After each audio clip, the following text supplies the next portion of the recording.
एक तरफ electronics manufacturing, जहां प्राइवेट इक्विटी फंड्स इतने अग्रेसिव हो गए हैं जैसे अगला यूनिकॉर्न यहीं से निकलेगा। यह स्टोरी है एक मैन्युफैक्चरिंग के इन्फ्लेक्शन पॉइंट पर खड़ी इंडस्ट्री के बारे में। दूसरी तरफ आपके फ्यूल टैंक में क्वाइटली एंटर हो चुका है एक नया ब्लेंड, जिससे कार की परफॉर्मेंस इंपैक्ट होगी।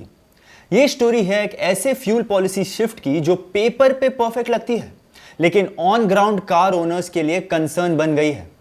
और तीसरी तरफ है इंडिया के गांव, जो शहर से डबल स्पीड में एफएमसीजी का ग्रोथ इंजन बन चुके हैं। ये स्टोरी है रूरल इंडिया की consumption power plus rural brands के ऊपर। Hi everyone, I am Nishant. और अगर आप समझना चाहते हो कि ये स्टोरीज कैसे आपके इन्वेस्टमेंट पोर्टफोलियो को इंपैक्ट करेगी, तो ये वीडियो आपके ही लिए है। सो let's get to it.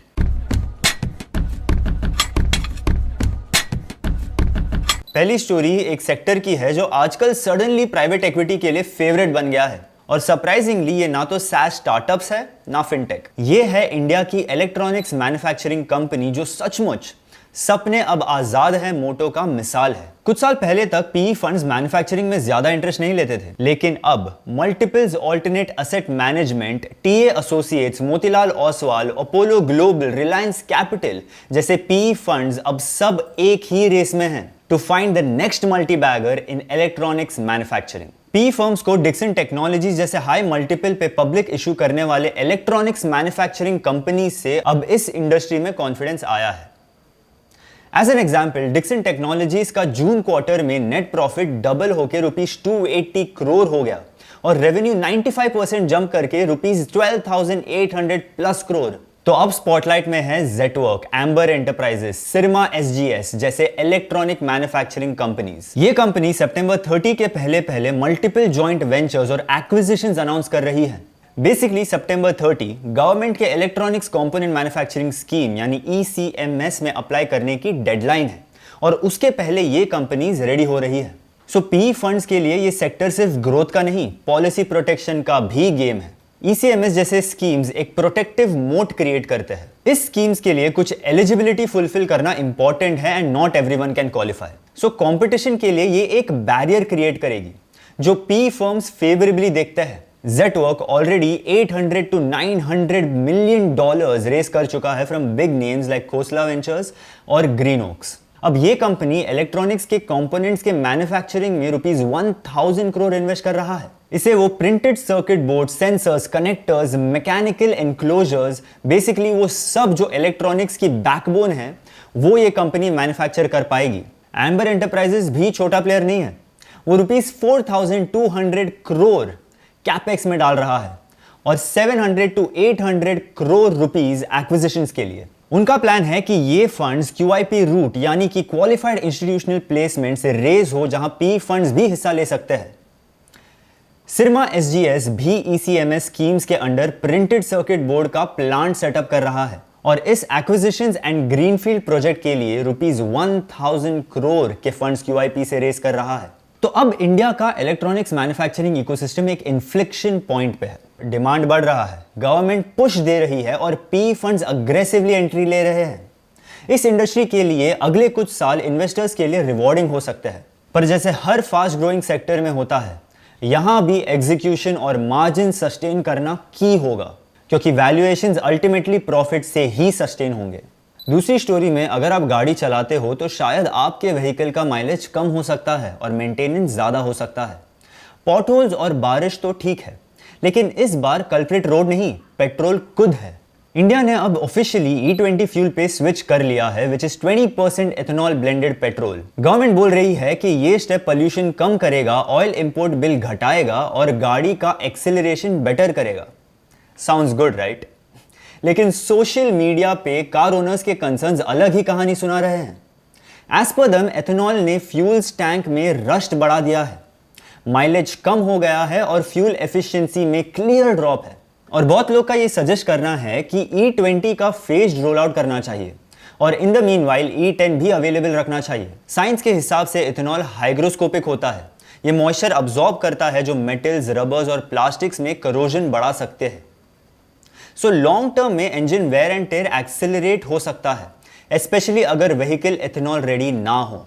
Government भी मानती है कि E10 कंप्लायंट व्हीकल पे E20 यूज करने से 3 to 6% माइलेज ड्रॉप पॉसिबल है। तो अब कौन सी गाड़ी सेफ है? वेल, होंडा सिटी या अमेज अगर आपने 2009 के बाद खरीदी है तो आप चिल करो, वो E20 मटेरियल कंपैटिबल है।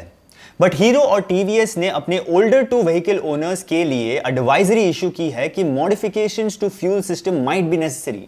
इस कंसर्न को लेकर गवर्नमेंट ब्राजील का एग्जाम्पल बार बार कोट कर रही है। वहां E27 काफी ईयर्स से चल रहा है, लेकिन ट्रूथ इज दैट ब्राजील ने रोल आउट स्लो किया था। उन्होंने फ्लेक्स फ्यूल व्हीकल लाए और क्लियर लेबलिंग दी। इंडिया में शिफ्ट थोड़ा फास्ट हुआ है, जो कंज्यूमर्स में कंफ्यूजन क्रिएट कर रहा है।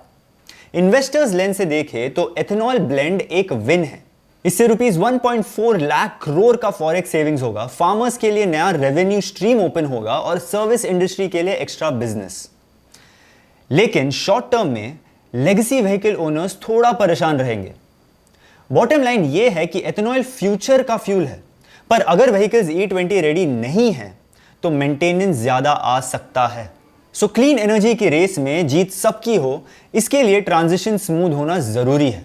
तीसरी story is about a sector जो काफी पावरफुली इंडियन इकोनॉमी के कंजम्पशन को शेप कर रही है, and that is the FMCG sector.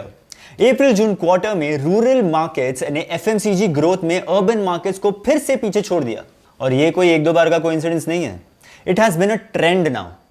Nelson IQ के डेटा के हिसाब से FMCG के कैटेगरी वाइज देखे तो होम एंड पर्सनल केयर ने ये क्वार्टर में ईयर ऑन ईयर 7.5% ग्रोथ दिखाई है, और फूड कैटेगरीज ने 5.5%, और geographically rural volumes 8.4% year on year grow हुए हैं, जबकि अर्बन ग्रोथ 4.6% रही।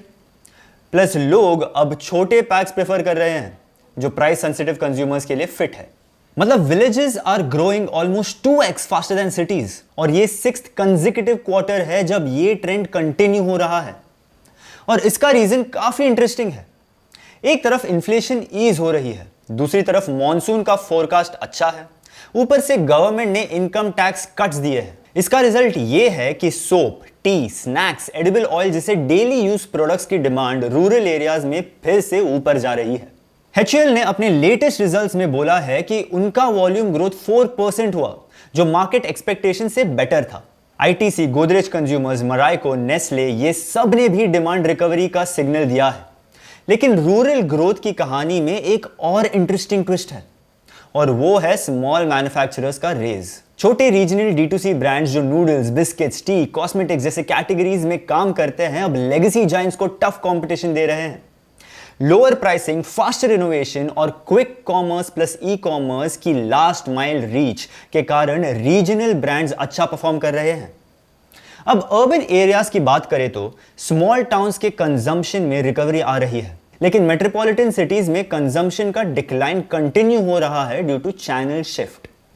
मेट्रो सिटीज में अब लोग मॉडर्न ट्रेड यानी रिटेल स्टोर्स से ई-कॉमर्स पर मूव हो रहे हैं। इनफैक्ट ई-कॉमर्स अभी मेट्रोस के FMCG सेल वैल्यू में सिर्फ 11 to 13% कंट्रीब्यूट कर रहा है, बट FMCG सेल के ग्रोथ में ऑलमोस्ट 50% कंट्रीब्यूट कर रहा है। इन्वेस्टर लेंस से देखो तो ये rural growth plus small manufacturer disruption FMCG landscape को रीशेप कर रहा है। अभी के लिए rural India is clearly the FMCG growth engine, और अगले कुछ सालों में ये इंडस्ट्री में अब एजिलिटी और consumer led innovation winners decide करेगी। That's it for today. आज की स्टोरी से एक बात क्लियर है, चाहे बात मैन्युफैक्चरिंग की हो, फ्यूल पॉलिसी की हो या FMCG की, ग्रोथ के साथ साथ डिस्ट्रप्शन हमेशा साथ चलता है। इन्वेस्टर्स के लिए नए अपॉर्चुनिटीज का टाइम है, लेकिन राइट इंफॉर्मेशन, अवेयरनेस और अडेप्टेबिलिटी इक्वली इंपॉर्टेंट है। लेट अस नो आपको कौन सी स्टोरी सबसे इंटरेस्टिंग लगी, और ऐसे ही अपडेट्स के लिए subscribe to Upstox. Investment in securities market are subject to market risks. Read all the related documents carefully before investing.